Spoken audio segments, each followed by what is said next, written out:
Bonjour tout le monde. Alors, dans la série des présentations sur l'astrophysique multimessager, pas seulement multilongueur d'onde, moi je vais vous présenter l'astronomie neutrino, qu'est-ce qu'elle apporte, pourquoi on l'a fait, comment on essaye de la faire, et finalement des premiers résultats.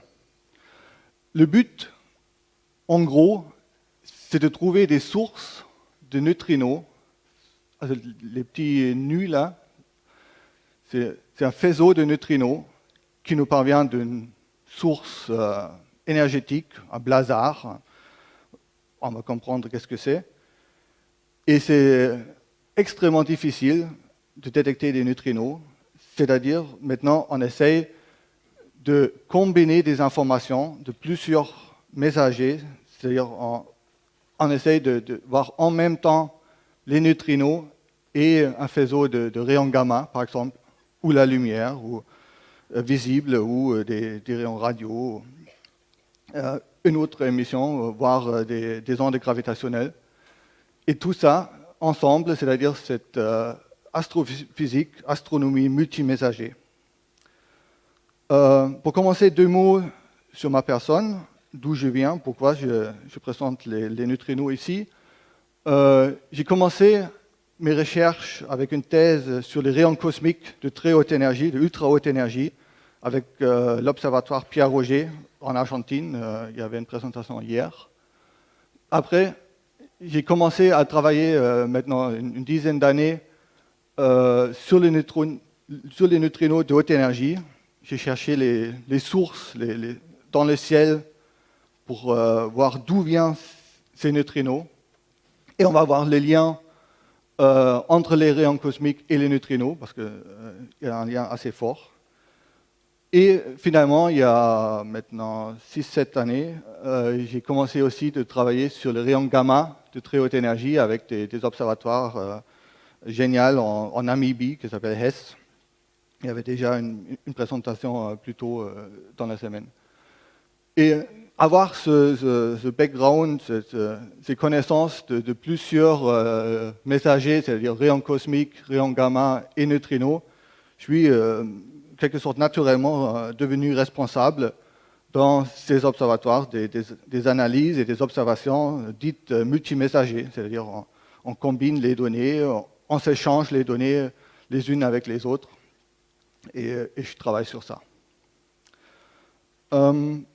Voilà.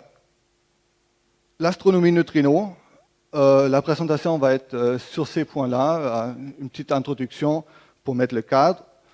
Après, très bref, qu'est-ce que c'est un neutrino? Malheureusement, j'ai vraiment du mal à expliquer qu'est-ce que c'est un neutrino, parce que c'est des particules élémentaires mais très fantomiques.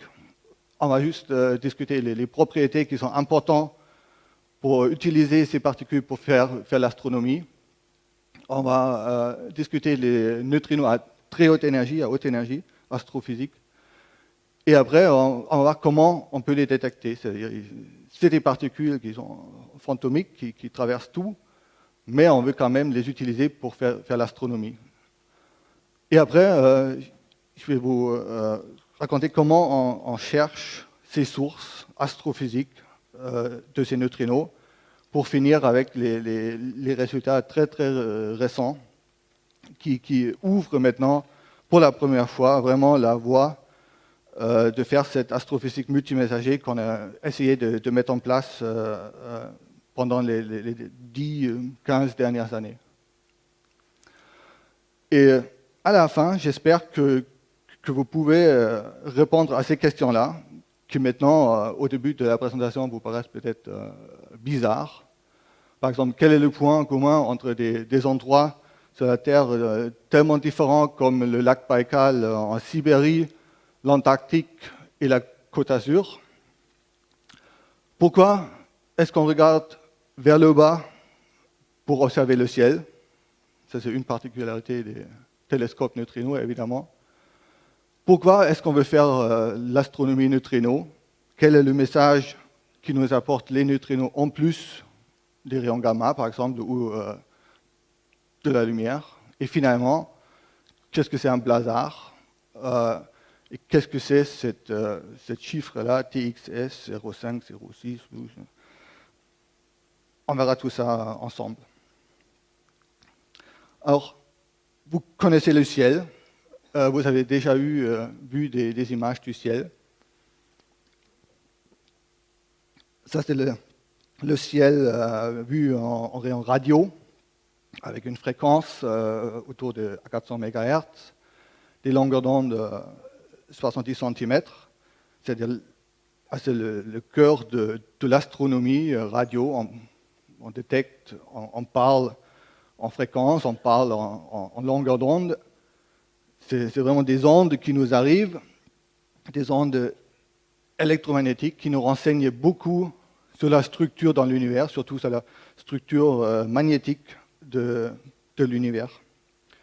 Et il y a une troisième façon de décrire ces ondes qui nous arrivent, c'est leur énergie. Et là, c'est 10 moins 10 électronvolts. On n'utilise pas beaucoup dans le domaine radio parce que ce n'est pas pratique. On parle plutôt en longueur d'onde parce que c'est des quantités qu'on comprend mieux. Si on augmente la fréquence d'un facteur 1000 à peu près, pour arriver à des terahertz, environ 500 nanomètres, c'est le domaine du visible. Le ciel, il a complètement changé, évidemment. Là, on voit les étoiles, on voit la Voie lactée. Il y a des zones qu'on ne voit pas parce qu'ils sont obscurés par les poussières. Et on commence à discuter des énergies autour d'un électronvolt. Ça, vous connaissez, vous avez des télescopes à la ferme des étoiles. On peut observer tout ça. Si on augmente encore l'énergie, on rentre dans le domaine des rayons X. Ils sont plus observables par le sol, parce qu'ils sont absorbés dans l'atmosphère. Alors, il faut utiliser des satellites. On sait faire ça. On sait maintenant tracer des cartes de ciel en rayons X. Il y a quelques artefacts noirs qui sont juste, on n'a pas pu observer ces régions-là. C'est pas physique, c'est juste observationnel. Et évidemment, encore une fois, le ciel, il a complètement changé.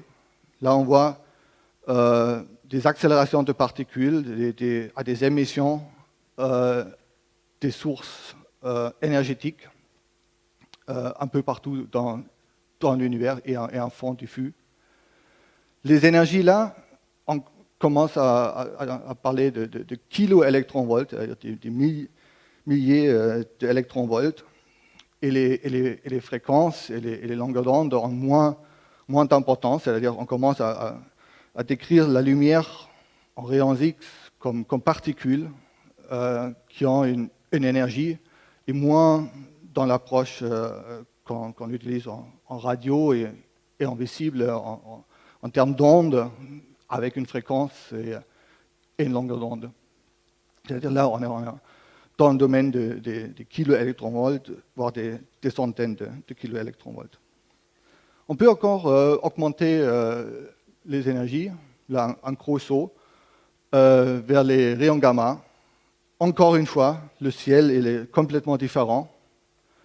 Là, c'est vraiment des particules individuelles qui nous arrivent. Ça, c'est une carte de ciel qui est tracée par un satellite qui s'appelle Fermi, qui tourne autour à la Terre et qui observe le ciel tous les 3 heures. Et là, vraiment, encore une fois, la Voie lactée, elle est très claire, très prominente, parce qu'il y a beaucoup de sources qui accélèrent des particules, voire des électrons surtout, et qui émettent, les électrons sont freinés, ils émettent des rayons gamma, qu'on peut voir là, plus d'autres sources qu'on va discuter plus tard, liées au rayonnement cosmique. Évidemment, les physiciens ne s'arrêtent jamais. On augmente encore de 3 ordres de grandeur nos énergies. Là, on est dans le domaine des téraélectronvolts, 10 puissance 12 électronvolts. Les longueurs d'onde et les fréquences n'ont plus aucune importance. On parle vraiment de l'énergie des particules individuelles, des photons de très haute énergie. Et évidemment, là, on n'a pas une carte de ciel complète. On a juste quelques sources qu'on a détectées, une par une, avec des télescopes sur lesquels je travaille, qui s'appellent HESS. On fait des observations pointées, c'est-à-dire on pointe vers une source qui nous paraît prometteuse, et à un moment donné, on est chanceux et on détecte la source en rayon gamma de très haute énergie. Cette carte-là, il y a à peu près 200 sources qu'on connaît actuellement. Et ça, c'est des sources, évidemment, qui émettent à très très haute énergie, c'est-à-dire c'est des sources ou des phénomènes violents, et on va essayer de comprendre quelle est leur origine, quelle est l'origine de cette émission en rayon gamma qu'on a détecté courant les 20 dernières années. Je vous disais que les physiciens ne s'arrêtent jamais, alors évidemment on fait encore un saut à plus haute énergie, sauf que là, il y a le noir complet, on n'a aucune information, on ne sait pas quelles sont les sources, quel est le ciel au pétaélectronvolt, c'est-à-dire 10 puissance 15 électronvolts. On a beau à chercher, on n'a rien trouvé pour l'instant. Et l'idée de l'astronomie neutrino et de l'astronomie multimessager, c'est d'éclaircir cette carte ciel-là à très haute énergie. Et c'est représenté là, c'est quand même prometteur. Là, il y a encore cette échelle d'énergie qu'on est passé précédemment. Là, il y a cet axe-là, il y a la distance des sources qu'on peut observer, c'est-à-dire à des énergies du visible, on peut voir tout l'univers, du centre galactique jusqu'à la galaxie la plus proche, jusqu'au blazar, c'est-à-dire une galaxie active à la plus proche, plus il y en a de plus en plus à la fin de la formation d'étoiles et au-delà. Si on augmente l'énergie, on peut faire la même chose en rayons X, c'est-à-dire on peut observer des sources très lointaines en rayons X, et en rayons gamma de basse énergie, par exemple avec le satellite de Fermi aussi, c'est-à-dire autour des gigaélectronvolts, on peut observer très très loin. Mais à un moment donné, les rayons gamma, c'est-à-dire la lumière, les rayons électromagnétiques sont absorbés parce qu'il y a un fond diffus de lumière des étoiles qui rentrent en collision avec les photons à très haute énergie, qui les absorbent, c'est-à-dire qu'ils ne peuvent pas propager librement jusqu'à nous. C'est-à-dire il y a des énergies où on peut juste voir notre galaxie, on peut voir le centre galactique. Apparemment, il n'y a pas de source de photons à ces énergies-là dans notre galaxie. On n'a pas encore vu, mais on ne peut pas voir au-delà. On sait qu'il y a des phénomènes qui produisent ces photons-là, ces radiations-là, parce qu'on a détecté des rayons cosmiques avec des énergies encore plus élevées, c'est-à-dire tout à droite sur ce schéma. On sait qu'il y a des particules qui traversent l'univers à des énergies colossales, c'est-à-dire les rayons cosmiques. On n'a pas encore vu leur source, et peut-être, si on arrive à éclaircir cette gamme dans ce diagramme, cette région dans ce diagramme, on pourrait trouver les sources du rayonnement cosmique et comprendre beaucoup plus sur notre univers. Et l'idée, c'est de faire ça avec les neutrinos. Je vous ai dit, là, à la région noire, c'est dû à l'absorption des rayons gamma. Les neutrinos eux, ils n'ont pas absorbé. Ils peuvent voyager à travers tout l'univers. C'est-à-dire maintenant, on essaye d'éclaircir, de comprendre ce qui se passe dans cette zone-là avec les neutrinos. Alors, les neutrinos, qu'est-ce que c'est? Je vous ai dit, on va rester très, très basique. C'est des particules prédites purement théoriques, virtuelles, par Wolfgang Pauli en 1930 pour expliquer des résultats en physique de particules, en particulier la désintégration bêta. La désintégration bêta, au début du siècle dernier, on connaissait les neutrons, les protons, les électrons. On connaissait à peu près la structure d'un atome. Il y a un noyau et des électrons autour.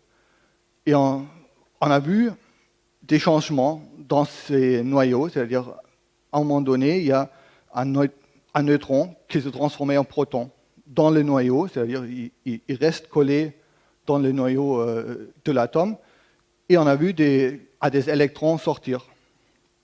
Mais bon, c'est logique parce que le neutron est plus lourd que le proton. Alors, il y a de l'énergie disponible. Si un neutron se transforme en proton, il y a de l'énergie disponible et peut créer un électron. L'électron est éjecté, on peut le détecter. Et c'est très logique, avec les particules qu'on connaissait à l'époque. C'est-à-dire, la réaction, c'était tout simple, c'est-à-dire un neutron neutre se transforme en proton qui a une charge positive et un électron qui a une charge négative. Même les charges se compensent, tout va bien.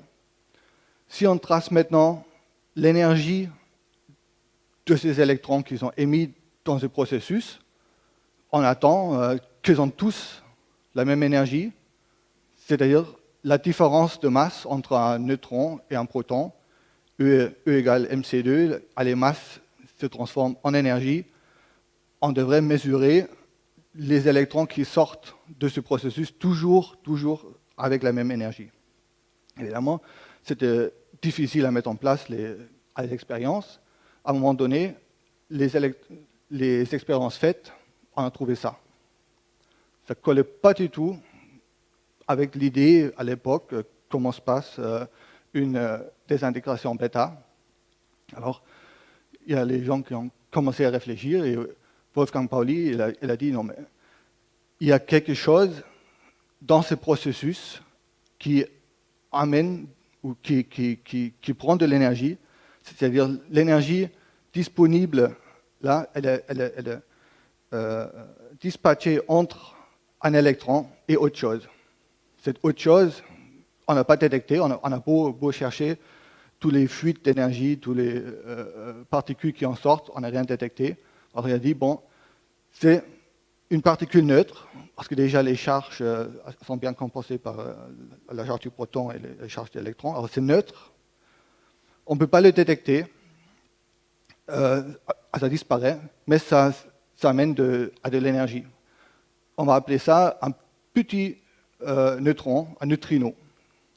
Donc, on va introduire une particule virtuelle purement théorique, qui s'appelle le neutrino, qui va nous permettre de décrire cette distribution en énergie des électrons, parce qu'il y a une partie de l'énergie disponible qui est amenée emportée par le neutrino. Et maintenant, on a la formule, le descriptif de la désintégration bêta qu'on connaît tous. Un neutron se transforme en proton, un électron plus un neutrino. Et le neutrino, il disparaît dans la nature. Les neutrinos, maintenant, on sait qu'il y en a plusieurs types, parce qu'on sait qu'il y a plusieurs types de particules. Il n'y a pas que les électrons, il y a aussi des frères, des électrons un peu plus lourds, les muons et les taux. Pareil, il y a les neutrinos électroniques, ceux qui participent à la désintégration bêta. il y a les frères, les neutrinos muons, les neutrinos tau, qui ont les mêmes propriétés. Ils sont neutres, ils interagissent très très faiblement. Voilà, interagissent rarement avec la matière. Alors, on a vu les neutrinos qu'ils ont créés dans la désintégration bêta. Il y en a d'autres sources de neutrinos qu'on a découvert au cours du siècle dernier. Une des sources, c'est les réacteurs nucléaires, parce que faut garder en tête, les neutrinos sont toujours liés à la matière nucléaire, c'est-à-dire les protons, les neutrons, les noyaux des atomes. Et c'est ça qui aussi va nous apporter de l'information plus tard dans l'astronomie neutrino. C'est-à-dire dans tous les processus nucléaires, soit sur Terre, il y a des neutrinos. Il y en a beaucoup, évidemment, parce qu'il y a beaucoup de réactions nucléaires au Soleil. C'est-à-dire, si vous regardez votre pouce, même aujourd'hui, sous la pluie et les nuages, il y en a chaque seconde, il y en a 60 millions, 65 millions de neutrinos qui traversent votre pouce. Et ce n'est pas que votre pouce, c'est aussi votre main, facteur 10, votre corps, toute la salle ici. C'est-à-dire, chaque seconde, chaque minute, on baigne dans un flux énorme de neutrinos venant en majeure partie du Soleil, des réactions nucléaires au cœur du Soleil. Il y a un petit schéma ici, c'est-à-dire dans le Soleil, vous avez, on transforme de l'hydrogène, c'est-à-dire des protons, en hélium. Et la première étape, c'est la réaction bêta inverse, c'est-à-dire on transforme un proton en neutron en émettant un neutrino. Et ces neutrinos, elles sont eux qui traversent votre pouce actuellement. Et heureusement qu'ils n'interagissent pas beaucoup, parce que là, on ne sent rien.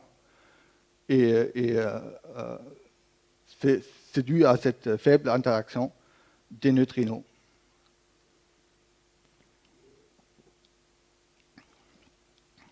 Les neutrinos sont très bizarres.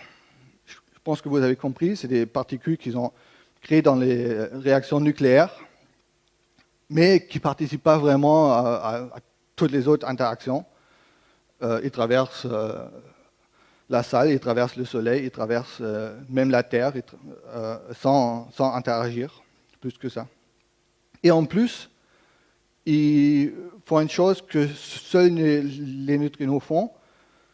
Pendant leur voyage, par exemple, du Soleil jusqu'à la Terre, ils se transforment. Ils ne restent pas dans leur état initial. Ils oscillent entre plusieurs états. C'est-à-dire, on a vu qu'il y a trois états, trois types de neutrinos. Les neutrinos électroniques, ceux de la désintégration bêta et qui sont créés dans le Soleil. Et les frères et sœurs, les neutrinos muoniques et les neutrinos tau. Et ce sont ceux qu'on crée dans les réactions et ce sont ceux qu'on détecte sur Terre avec des détecteurs. C'est ces états-là. Sauf que ils ont des propriétés très bizarres, c'est-à-dire ils sont pas chaque particule comme ça, il n'y a pas une masse, mais c'est un mélange de plusieurs masses différentes.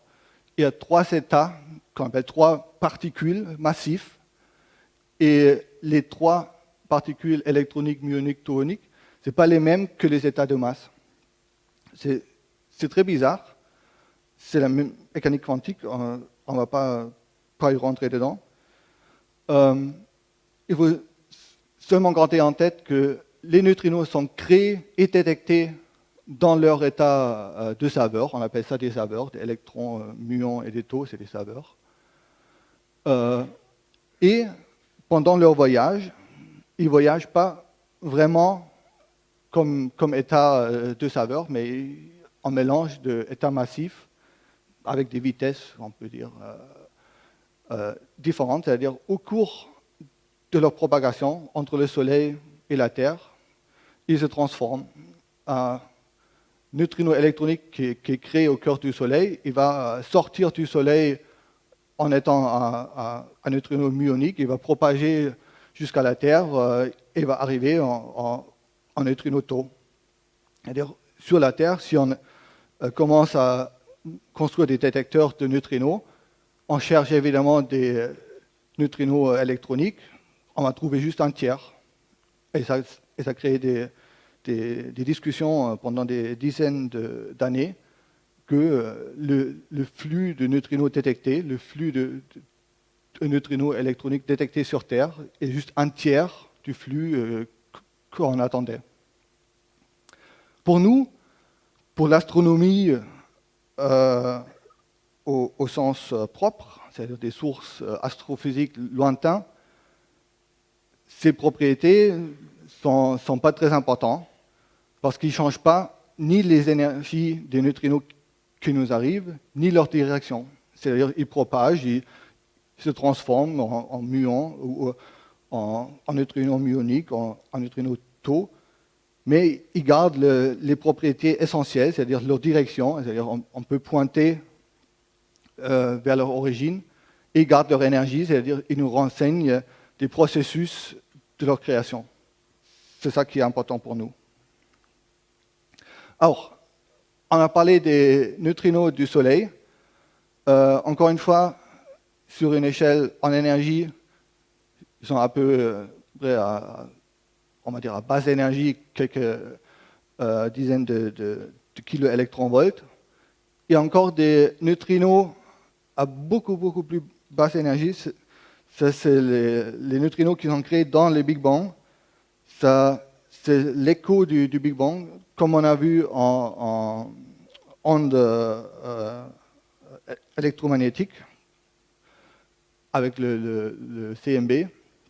Il y a aussi un bain de neutrinos à très basse énergie qui contient énormément d'informations sur les processus de l'univers primordial, sauf qu'ils sont à très basse énergie et pour l'instant on n'a aucune idée comment on peut les détecter. Alors on va se concentrer sur ces autres sources de neutrinos à plus haute énergie qui sont plus faciles à détecter. En 1987, il y a une supernova qui a explosé près de chez nous. Il y avait un flux de neutrinos énorme, mais juste pendant quelques secondes, à plus haute énergie que le Soleil.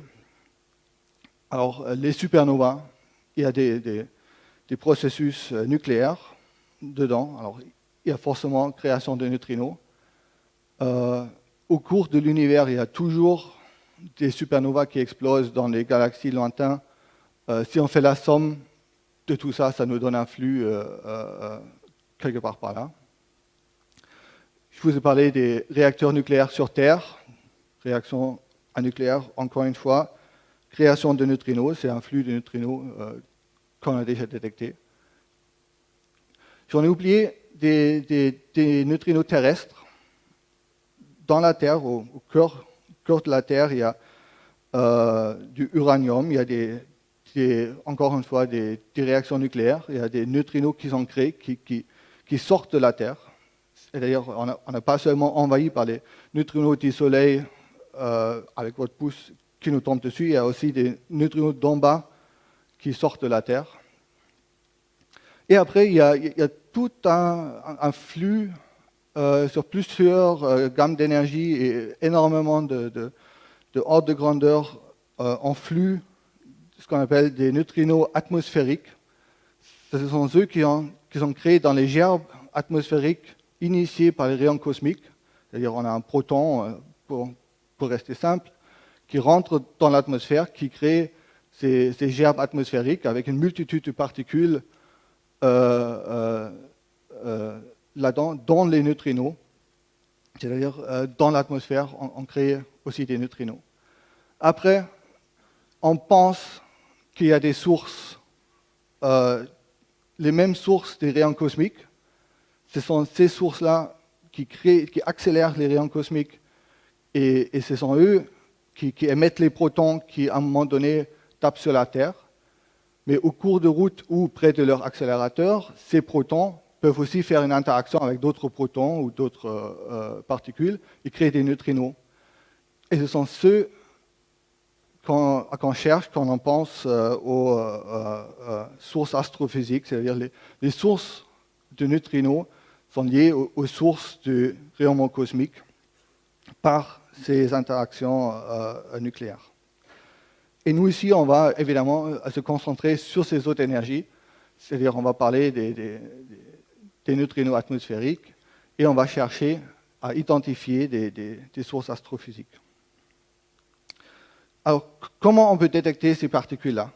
Je vous ai dit, ils traversent le Soleil, ils traversent la Terre, sans interagir. Alors, on recommence avec une description de la désintégration bêta, où on a un neutron qui se désintègre en création de neutrinos. Si on transforme ça, on met juste l'électron de l'autre côté. Si on tape avec un neutrino de très haute énergie sur un proton, on apporte de l'énergie. Et d'ailleurs, on peut boucler cette différence de masse entre un neutron et un proton.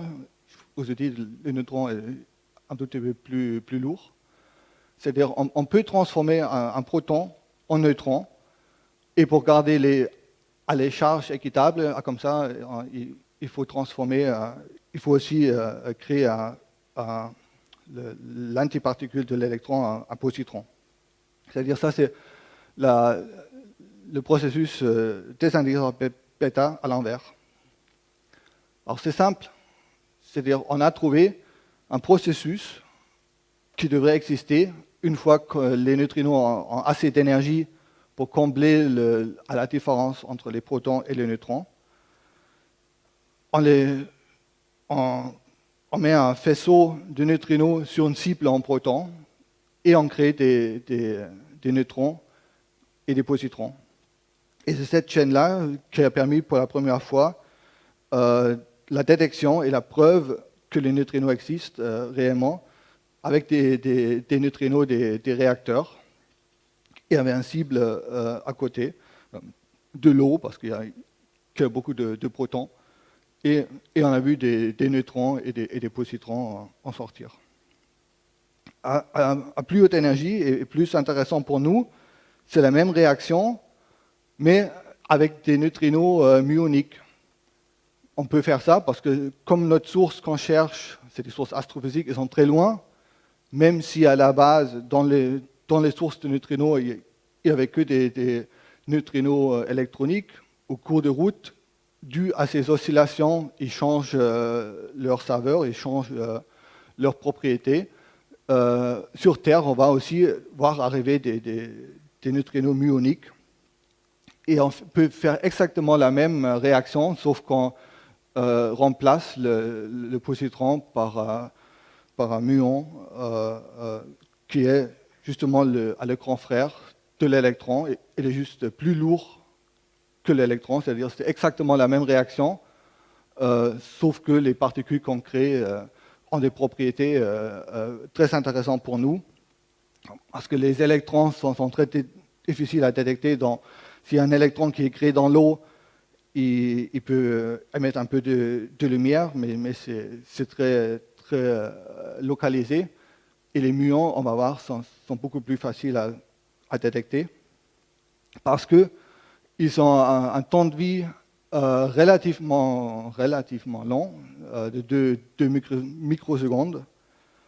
Ça ne paraît pas beaucoup, mais comme on parle des interactions à très haute énergie, les muons qui en sortent ont aussi beaucoup d'énergie, c'est-à-dire ils voyagent à une grande vitesse, et dû à la relativité restreinte, qui dit grande vitesse, grande énergie, dit durée de vie allongée, plus longue que les 2 microsecondes, c'est-à-dire ils peuvent voyager pendant plusieurs kilomètres.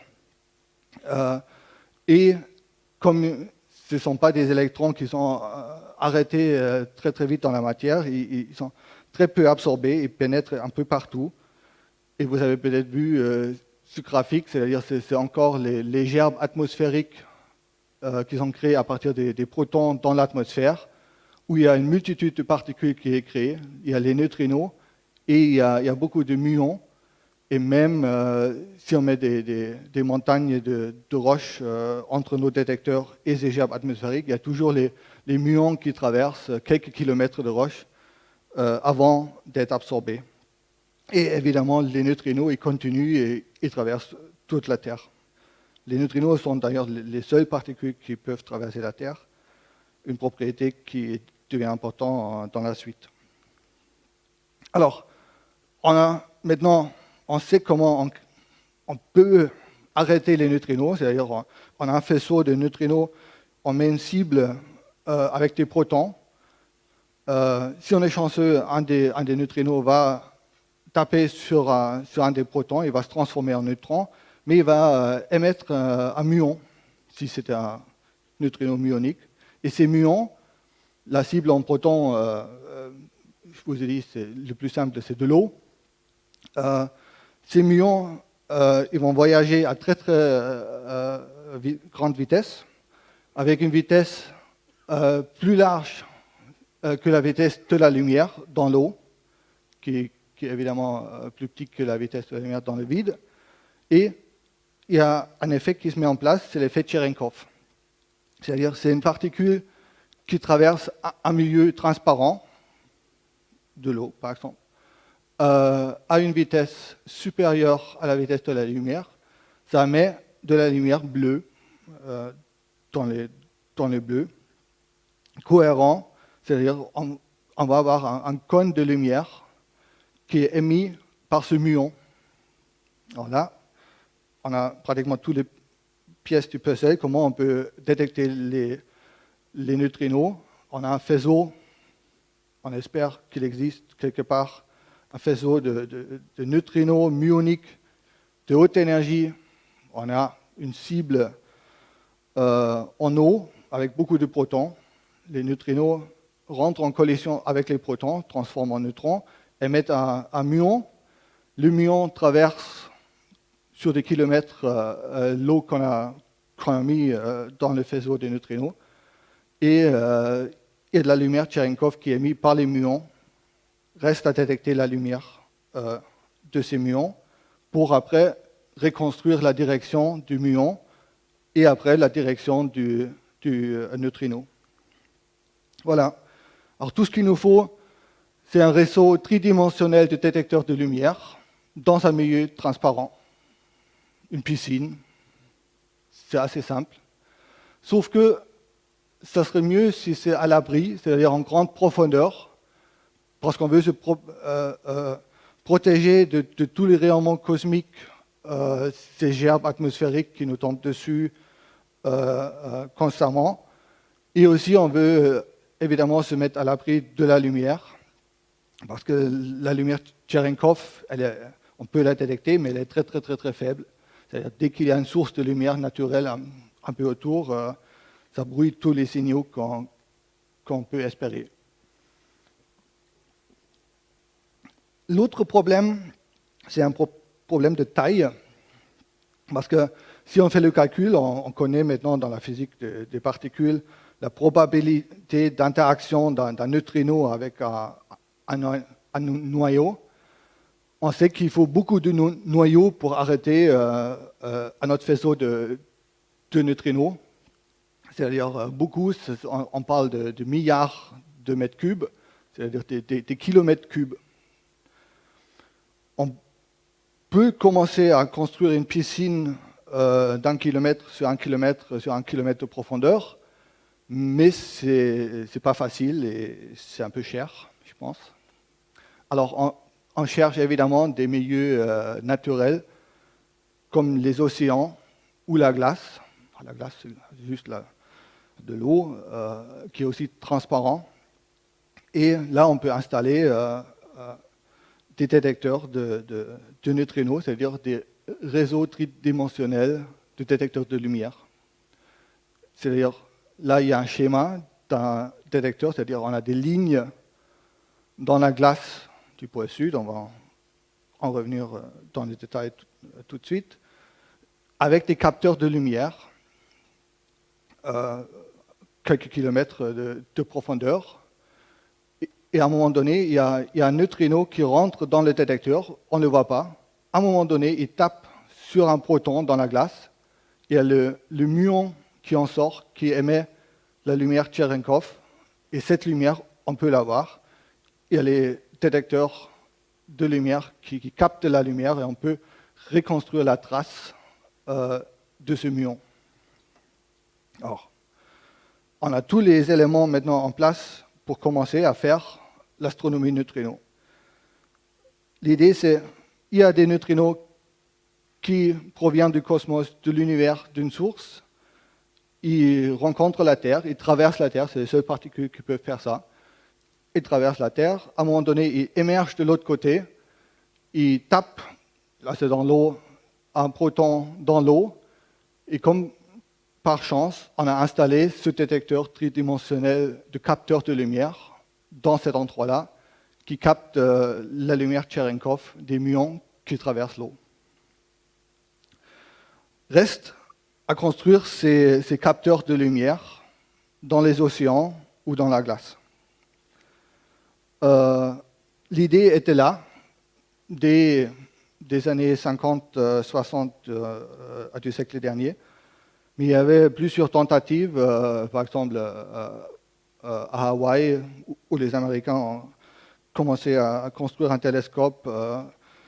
Mais c'est très difficile parce que les profondeurs nécessaires pour absorber la lumière et les rayonnements cosmiques et tout ça, on parle de 2 ou 3 kilomètres sous l'eau. C'est comme sur la Lune, c'est-à-dire il y a des pressions énormes, c'est-à-dire les capteurs, il faut les protéger de la pression, il faut quand même sortir les signaux, il faut amener de l'énergie pour les faire tourner, c'est assez difficile.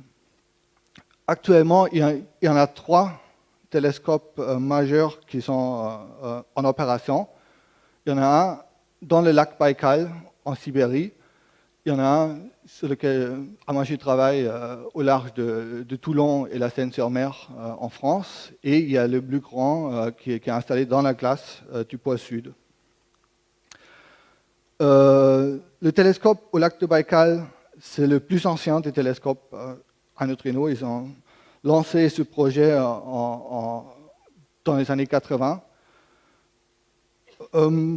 Pour dire quelques mots, j'ai passé quelques jours il y a 2 ans. C'est une installation, on va dire, rustique. Il y a une cabane, il n'y a pas de l'eau, c'est pas grave, le lac il est pas loin, il y a les jambons avec des seaux. Il n'y a pas vraiment une route, c'est-à-dire on y va avec des petits bateaux et après il faut sortir du bateau.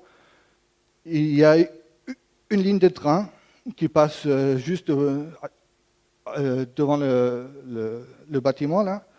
En moyenne, il y a un train par jour. Je dis en moyenne parce qu'il y a des jours où il ne passe pas. Si on veut prendre le train, on se met sur les petits bouts en bois et on fait signe au chauffeur. Et des fois, il s'arrête, des fois, il ne s'arrête pas. Mais dans le lac Baïkal, c'est le lac le plus profond d'eau douce. Il y a une eau très claire et ça a des propriétés très intéressantes pour un télescope à neutrinos. Et au cours des 20 ou 40 dernières années, les collègues russes ont pu sortir des résultats très intéressants. L'avantage d'être en Sibérie, c'est l'hiver. C'est-à-dire tous les hivers, pendant 3-4 mois, tout le lac gèle avec quelques mètres de glace. Il y a des routes qui se créent sur le lac. Il y a des camions qui passent sans problème. Et ça, évidemment, au niveau logistique, c'est très facile d'installer un télescope parce qu'on peut y aller avec un camion.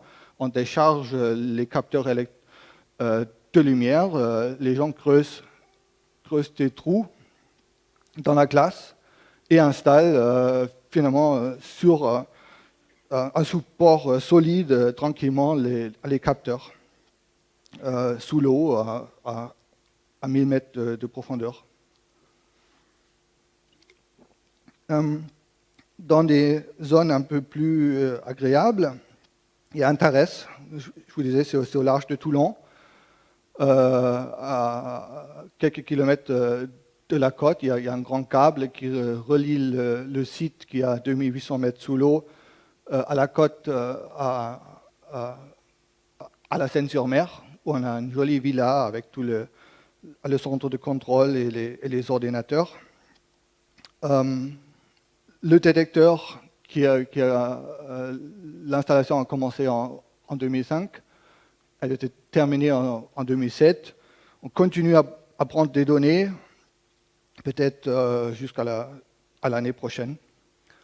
Il est installé à 2800 mètres de profondeur, dans une eau extrêmement claire, avec une température extrêmement constante, c'est-à-dire ça ne bouge pas au cours des 10 dernières années. Et on a 12 lignes de détecteurs de 500 mètres de haut, chacun avec 25 étages, où un étage contient un conteneur d'électronique et 3 modules optiques, c'est des grosses sphères qui soutiennent la pression à 3000 mètres de profondeur. Et tout ça lié avec des câbles sous-marines à une boîte de jonction et après reliés à la Terre.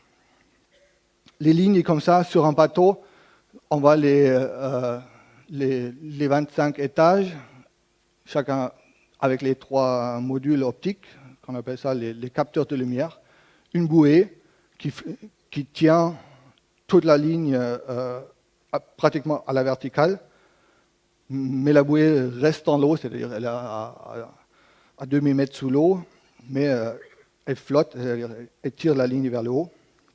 On met tout ça sur un bateau, et après, doucement, on met la ligne dans l'eau et on la positionne en bas, là où on voudra.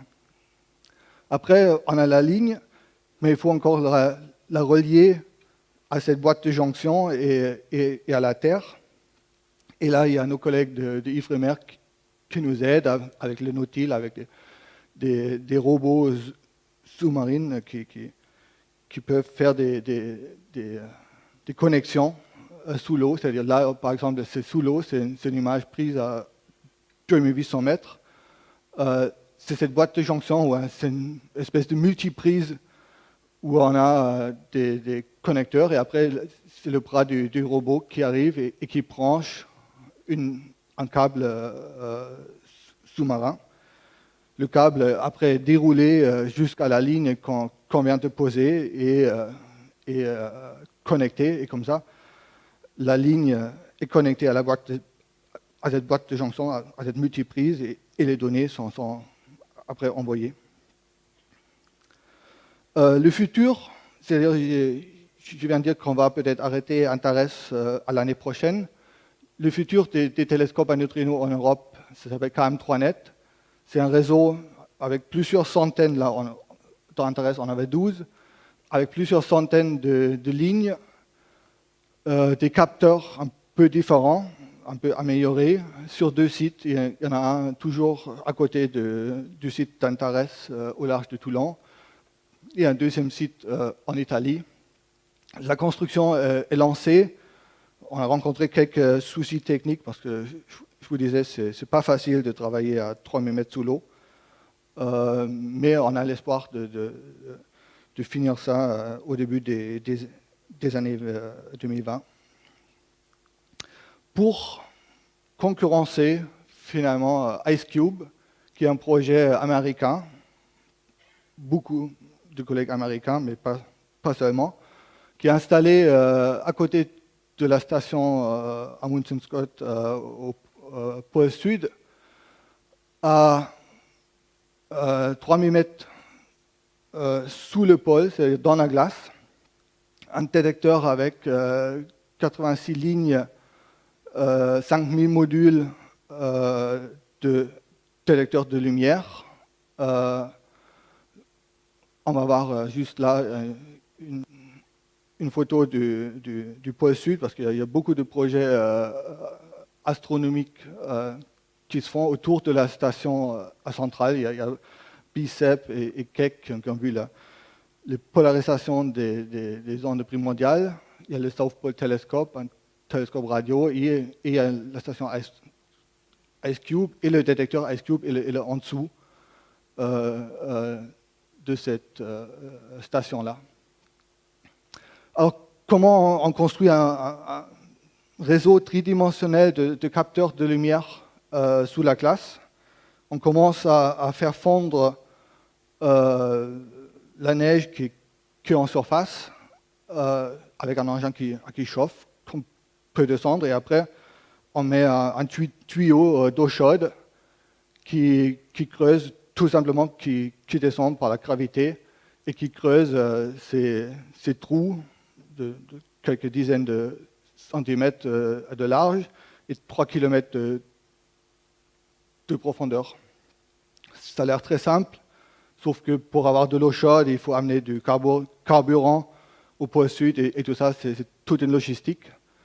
Vous voyez ici la station qu'ils ont mis en place pour chauffer de l'eau, pour creuser ces trous. Et une fois les trous creusés, on a à peu près 24 heures à installer les modules avant que ça regèle. Là, il y a une vidéo qui montre le trou qui est creusé et après les modules optiques avec toute leur électronique dans une sphère de verre qui descend doucement au long d'un câble qui lui amène de l'électricité et qui récupère les données. Et on va aussi voir le deuxième module juste en dessous, et après il y a de l'eau liquide juste en bas là. Et après, tout ça, ça plonge dedans et l'eau gèle et ça reste à l'intérieur à plus jamais. Évidemment, il faut aussi câbler les lignes avec la station centrale, c'est-à-dire les ordinateurs qui récupèrent les données. Là, on ne fait pas ça avec des robots sous-marins, mais avec des gens, avec des étudiants qui creusent des... Et une fois tout installé, on commence à la prise de données.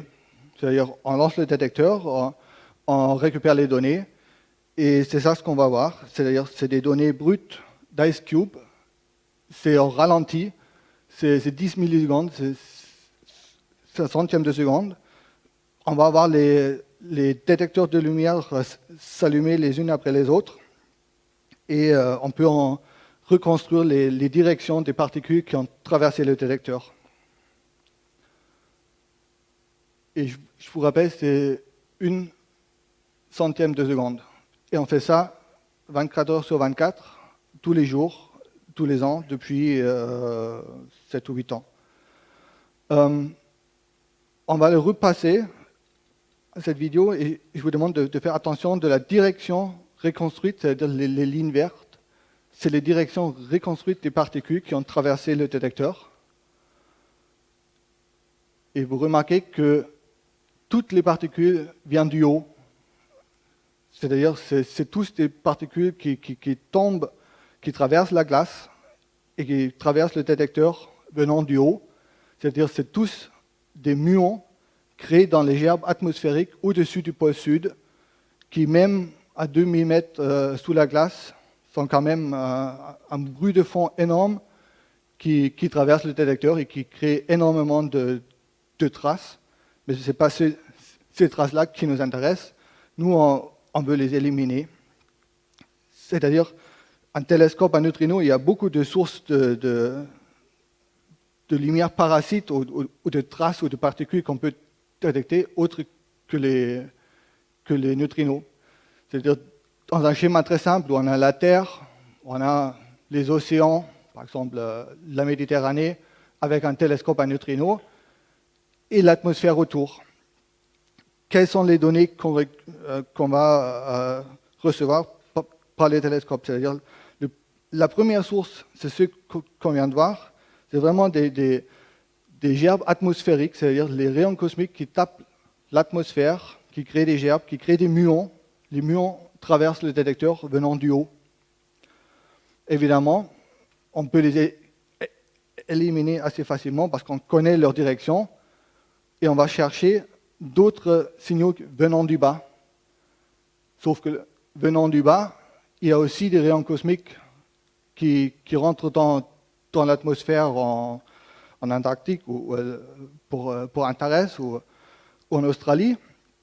Dans les gerbes atmosphériques, il y a les neutrinos atmosphériques qui sont créés. Les neutrinos, ils traversent toute la Terre, ils font une interaction près du détecteur. On va avoir un muon traverser le détecteur qui lui, vient du bas.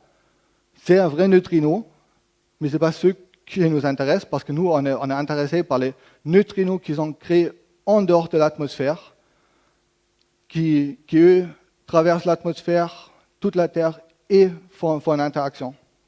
C'est-à-dire qu'il y a 3 types de sources ou de signaux qu'on va voir. Premièrement, les muons des gerbes atmosphériques venant du haut. On peut les éliminer parce qu'on regarde juste vers le bas. Tout ce qui traverse la Terre, c'est des neutrinos. Mais même dans les neutrinos qui traversent la Terre, il y a la majeure partie sont dus aux rayons cosmiques, aux antipodes. Alors, maintenant, on trace la carte du ciel des neutrinos, par exemple la carte d'Antares. On élimine toute la partie qui est au-dessus du détecteur, parce que ça, on est dominé par les muons. On ne peut pas voir quelques neutrinos qui peut-être vont faire une interaction. On regarde juste à travers la Terre, et on a tous les points jaunes là, c'est des neutrinos. Mais on a beau à chercher des sources là-dedans, c'est-à-dire des accumulations de neutrinos venant d'une position, c'est-à-dire une source dans le ciel précise. On est dominé par ce flux atmosphérique qui, lui, il est isotrope, parce que les rayons cosmiques ils rentrent dans l'atmosphère de tous les côtés, dans toutes les directions. Alors, on a un super télescope à neutrinos. On peut détecter des neutrinos, finalement. On peut tracer des cartes de ciel, mais on ne peut pas faire de l'astronomie au sens propre. Qu'est-ce qu'on peut faire? Je reviens à ce schéma. Est-ce qu'on est en train de détecter avec les télescopes à neutrinos actuellement, par exemple Antares, c'est ces neutrinos atmosphériques. C'est ce flux vert. C'est ce qui nous intéresse, c'est ces sources astrophysiques. Et là, on voit, à un moment donné, il y a un point en énergie où le flux attendu des sources astrophysiques, il surpasse, il est plus large que le flux atmosphérique. C'est-à-dire, ce qu'il faut faire, c'est éliminer dans nos données tous ces neutrinos à basse énergie et se concentrer sur les neutrinos, c'est quelques peu de neutrinos à haute énergie. Évidemment, le flux décroît énormément, c'est-à-dire si on fait cette coupure en énergie trop haut, on ne va plus avoir de données, parce que le flux est tellement faible qu'on ne va pas pouvoir en détecter. Alors l'idée, elle est là. On prend une simulation là pour illustrer l'idée. On prend tout le lot de neutrinos, c'est-à-dire on a un télescope parfait qui couvre tout le ciel. Je ne sais pas comment on fait, mais c'est juste une simulation. À toutes les énergies accessibles par notre télescope, qui est due à la géométrie du détecteur. Et on va augmenter la coupure en énergie, c'est-à-dire on garde seulement ces événements-là à haute énergie. C'est-à-dire on commence à enlever tous les neutrinos de basse énergie parce que là, on sait, on est dominé par le flux atmosphérique. On continue à faire le jeu. Là, on a évidemment le flux diminue parce qu'il y a très très peu de neutrinos à haute énergie. Mais à un moment donné, on va avoir une carte ciel presque vide, sauf quelques points à très haute énergie, quelques points qui restent à très haute énergie, des accumulations de neutrinos dans le ciel, qui eux sont signes évidents d'une source astrophysique de neutrinos derrière ces accumulations. Et maintenant, on peut chercher dans les catalogues et dans d'autres longueurs d'onde, est-ce qu'il y a une source capable d'accélérer des particules et émettre des neutrinos dans ces endroits-là. Ça, c'est l'idée. Évidemment, ces sources-là, ils étaient déjà présents dans la carte initiale, mais noyés dans le flux de neutrinos de basse énergie, le flux de neutrinos atmosphériques. Et c'est exactement ça qu'on a fait, ou que les collègues d'IceCube ont fait. On va encore en bleu le flux des neutrinos atmosphériques, en noir les données recueillies par le télescope en fonction de l'énergie, le flux de neutrinos, les événements en fonction de leur énergie. Et on va, à un moment donné, ces données-là, les points noirs, dépassent le flux attendu des neutrinos atmosphériques. C'est-à-dire, il y a autour de 100 téraélectronvolts, il y a la possibilité de détecter un flux qui surpasse tout le bruit de fond, en quelque sorte, atmosphérique, et qui, lui, il sera vraiment astrophysique. Ça, c'était la découverte d'IceCube en 2013. C'était pour la première fois la preuve que les télescopes à neutrinos ils peuvent faire de l'astrophysique, c'est-à-dire ils peuvent détecter des neutrinos venant en dehors de notre système, c'est-à-dire en dehors de l'atmosphère.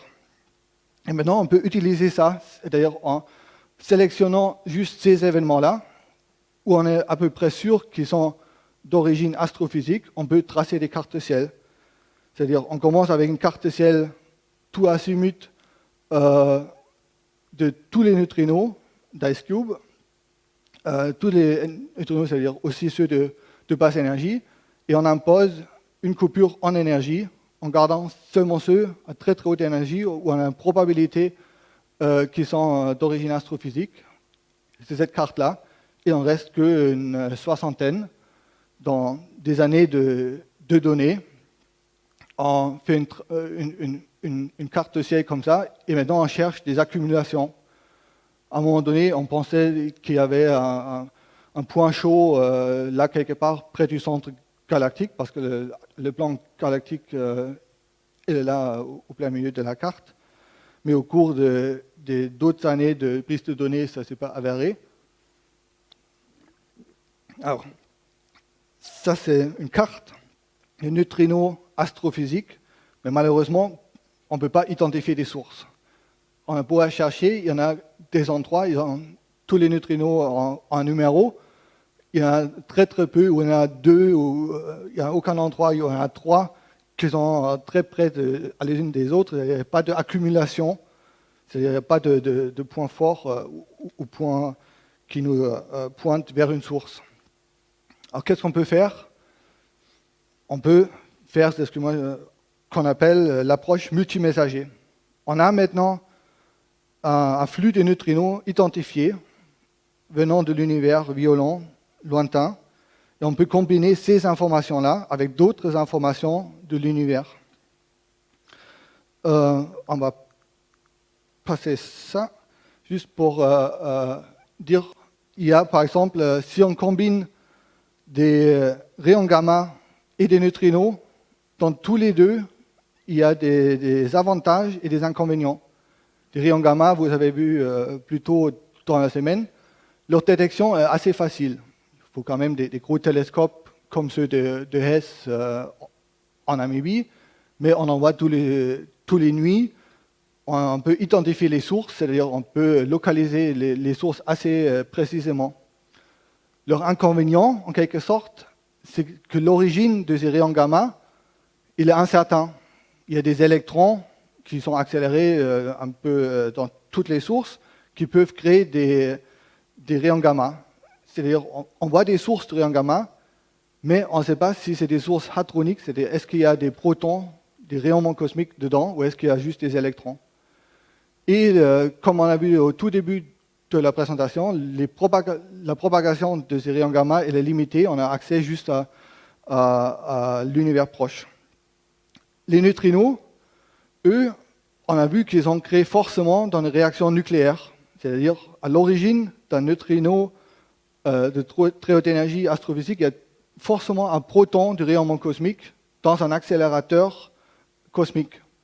Et leur propagation est illimitée et ils n'interagissent pratiquement pas, ils peuvent traverser tout l'univers. Alors on a accès à cette région noire que j'ai montrée au début de la présentation. Mais évidemment, les inconvénients, leur détection est difficile. On a vu les installations qu'il nous faut pour les capter. Et la localisation, c'est-à-dire la reconstruction de la direction du muon et après du neutrino, c'est à peu près 1 degré, 2 degrés si tout va bien, des fois des dizaines de degrés. C'est-à-dire c'est quand même des grosses taches sur le ciel. Mais si on combine tout ça, on peut s'en passer.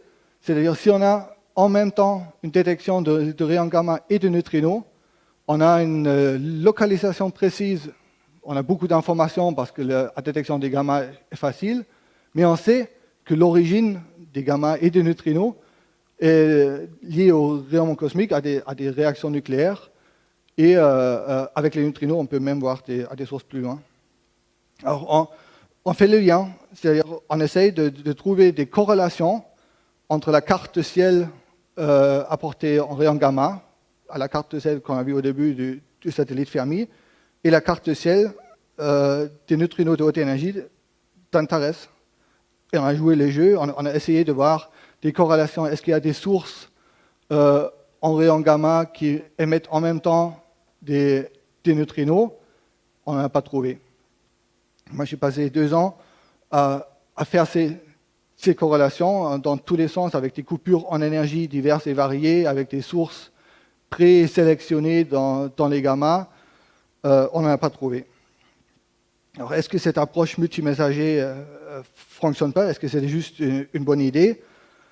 Non. C'est vraiment le moyen, au moins moi je suis convaincu que c'est le moyen de futur d'apprendre beaucoup plus sur l'univers violent.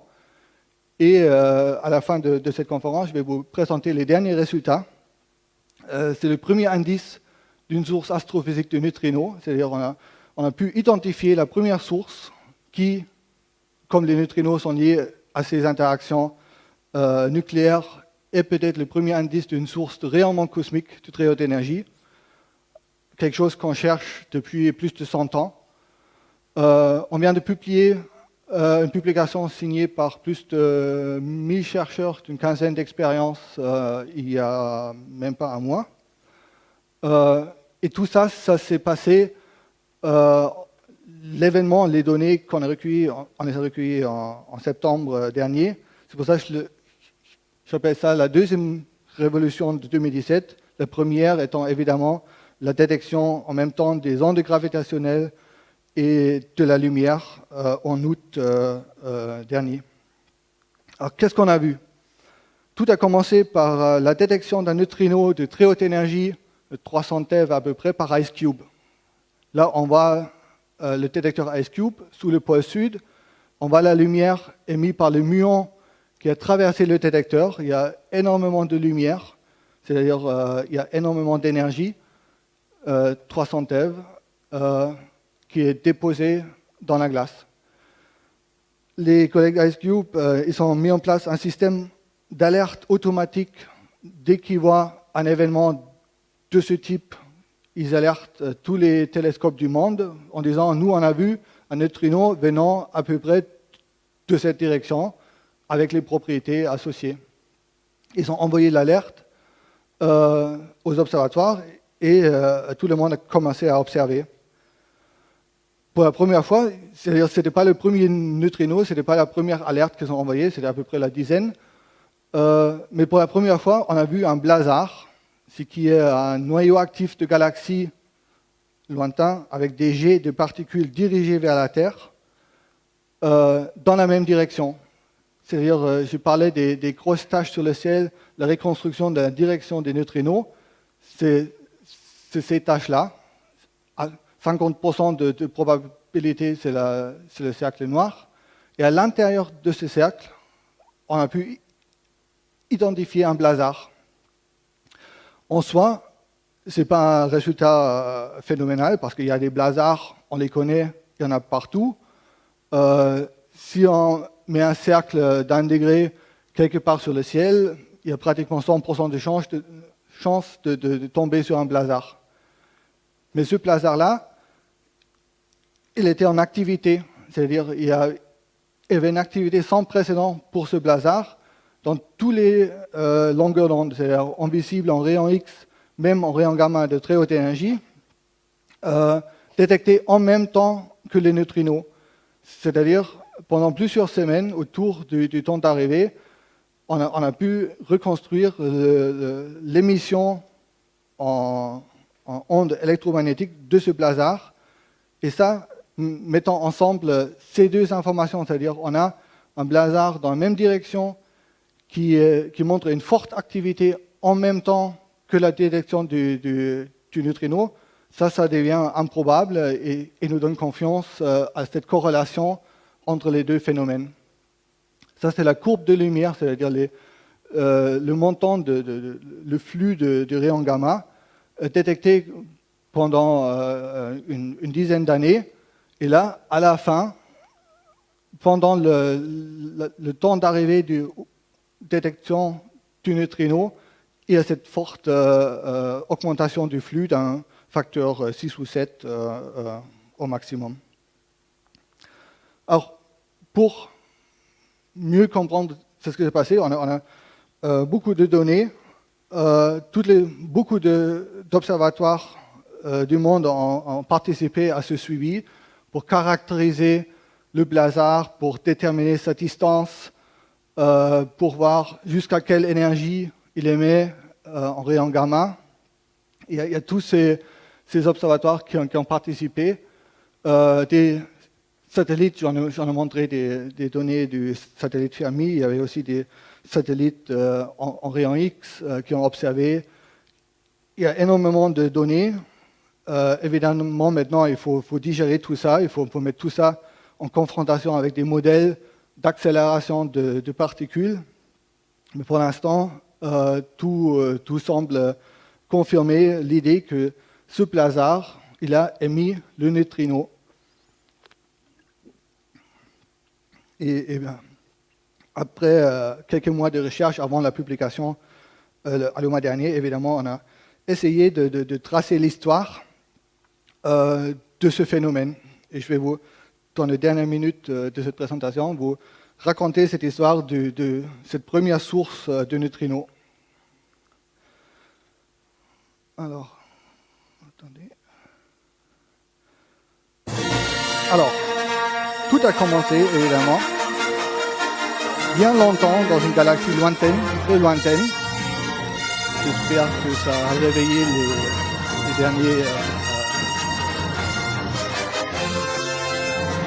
Cette galaxie, elle est très lointaine. On a même pu déterminer sa distance, c'est-à-dire son décalage vers le rouge à 3,7 milliards d'années de lumière. Alors, il y a 3,7 milliards d'années, cette galaxie, qui est une galaxie qu'on voit à la deux faces, elle est active. C'est-à-dire, elle a ce qu'on appelle des jets qui sont émis dans deux directions. Ces jets, leur origine, c'est le centre. C'est-à-dire, au centre de la galaxie, il y a un trou noir supermassif. Il y a un disque d'accrétion autour qui chauffe la matière. La matière tombe évidemment dans le trou noir et par des effets qu'on ne comprend pas encore parfaitement, il y a la création de ces jets.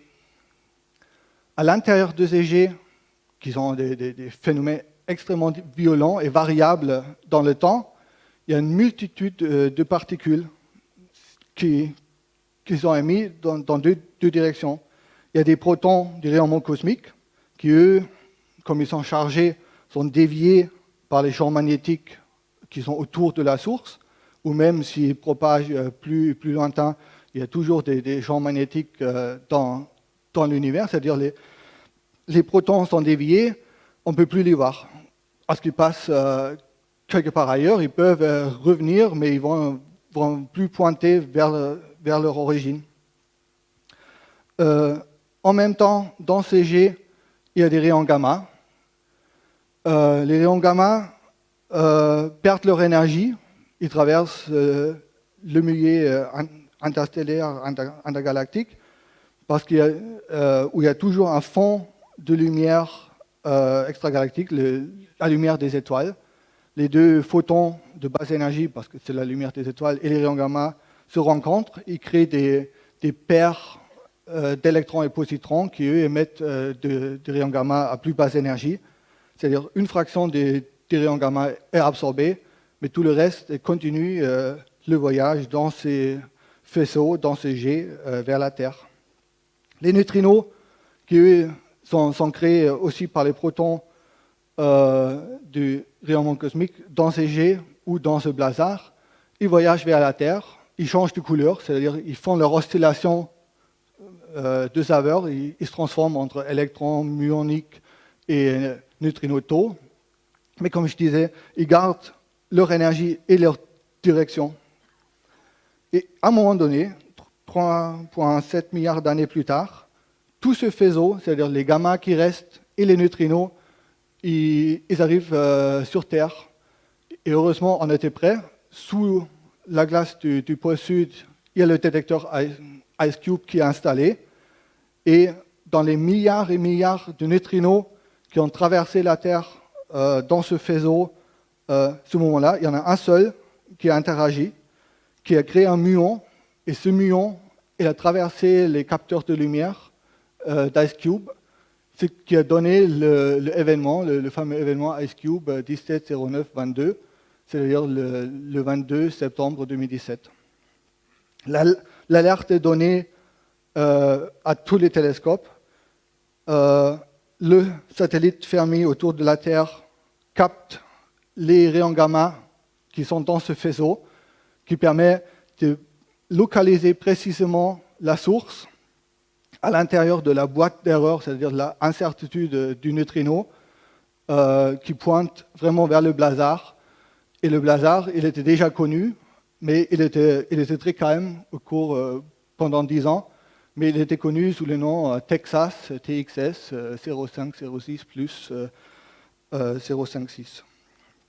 Et finalement, il y a encore quelques photons à très très haute énergie, ceux qui n'ont pas fait leur interaction avec le fond diffus extragalactique, qui arrivent sur Terre, qui sont captés par les télescopes Cherenkov au sol à très très haute énergie. Et ça nous renseigne que cette source-là, elle est capable d'accélérer des particules à très très haute énergie, parce qu'il y avait des photons et des neutrinos en même temps de très très haute énergie. Alors, en mettant tout ça ensemble, on pense avoir trouvé le premier accélérateur de rayons cosmiques de très haute énergie, qui s'appelle TXS 0506, qui est sous le bras d'Orion. C'est peut-être pas très visible ici. Au moins, c'est un très bon candidat. Évidemment, la probabilité de corrélation par hasard, alors on prend un neutrino, on reconstruit sa direction à 1 degré près.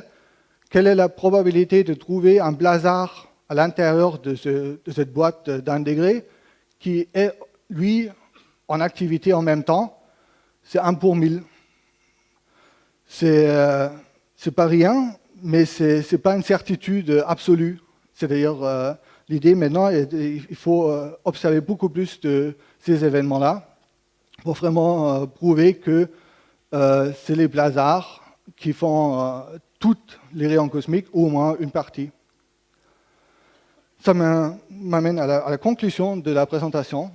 Il vous est montré que les neutrinos sont produits dans les interactions nucléaires. Alors, ils nous apportent des indications sur les sources du rayonnement cosmique, des protons à très haute énergie. Je vous ai montré que la détection est difficile et nécessite des instruments faramineux au pôle sud, par exemple, dans les lacs profonds, les océans, la classe de l'Antarctique. Les neutrinos sont les seules particules qui peuvent traverser la Terre. Donc, on regarde le ciel à travers la Terre pour éliminer tout le flux atmosphérique qui nous tombe dessus du haut. Et finalement, la détection d'un blazar en activité qui émettait en même temps des neutrinos et de la lumière à toutes les longueurs d'onde jusqu'au rayon gamma de très haute énergie est vraiment le premier indice sur les sources de rayonnement cosmique. Et ça, moi personnellement, j'en ai travaillé pendant 10 ans pour arriver vraiment à ce résultat qui, pour moi, est peut-être le début de l'ère de l'astrophysique multimessager avec les neutrinos. Et je pense maintenant, ces conclusions vous aident à répondre à ces questions que j'ai posées au début. Quel est le message apporté par les neutrinos? Ils nous apportent de l'information sur les sources de rayonnement cosmique à cause des réactions nucléaires. Le point commun entre des endroits très différents comme le lac Baïkal, l'Antarctique et la Côte d'Azur, évidemment, sur tous les trois, il y a un télescope à neutrinos. Pourquoi est-ce qu'on regarde le ciel en regardant vers le bas? Parce que comme ça, on peut éliminer toutes les autres sources de signal.